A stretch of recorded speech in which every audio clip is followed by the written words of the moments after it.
তারাবির সালাতের রাকাত বিতর্ক এড়িয়ে চলুন, রাকাত নিয়ে বিতর্ক করবেন না। 8 রাকাত 20 রাকাত নিয়ে যে মারামারি এই দেশে, এটা শয়তানের ফন্দি। চিল্লায় বলেন, এটা কার ফন্দি? আমরা 20 রাকাত পড়ি, আপনারা হয়তো 8 রাকাত পড়েন, কোনো অসুবিধা নাই। আমরা যারা 20 রাকাত আমরা পড়তেছি, আমরা 20 রাকাতের কথাই বলি, 20 রাকাত আমরা পড়বো আজীবন। সৌদি আরবে মক্কা মদিনায় 20 রাকাত পড়ে, কোনো অসুবিধা নাই। অন্যান্য মসজিদগুলো 8 রাকাত পড়ে, এই নিয়ে এদের মধ্যে মারামারি আছে? হ্যাঁ, এই জন্য রাকাত বিতর্ক এড়িয়ে চলবেন। প্রিয় ভাইয়েরা, আপনার আমল আল্লাহর কাছে কবুল হবে সংখ্যার বিচারে না উত্তমতার বিচারে? বলেন তো, সংখ্যার বিচারে না উত্তমতার বিচারে?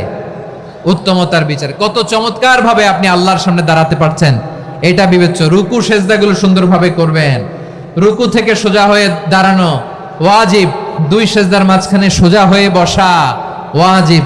এই তাআদিলুল আরকান বাদ দিলে হানাফি মাযহাব মতে সৌ সেজদা দিতে হবে, অন্য মাযহাব মতে নামাজই হবে না, আপনি নামাজই হবে না। এই জন্য ধীরস্থির ভাবে তারাবির সালাত যেন আমরা আদায় করি। পারা যাবে তো ইনশাআল্লাহ?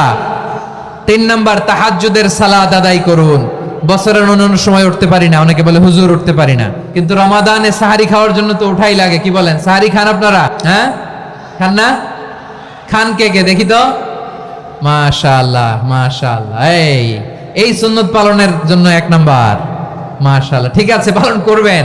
আল্লাহর হাবিব বলেন, তাসাহহারু ফা ইন্না ফিস সাহুরি বারাকা, তোমরা সাহারি খেও, কেননা সাহারির ভেতরে বরকত ঢুকায় দিয়েছে কে? একটা খেজুর, 1 গ্লাস পানি খেলো সারা দিন আপনাকে তরতাজা রাখে কে? তো সাহারির জন্য যেহেতু উঠতেই হয়, সাহারি খাওয়ার আগে বা পরে 2 রাকাত 4 রাকাত তাহাজ্জুদ পড়া যাবে না?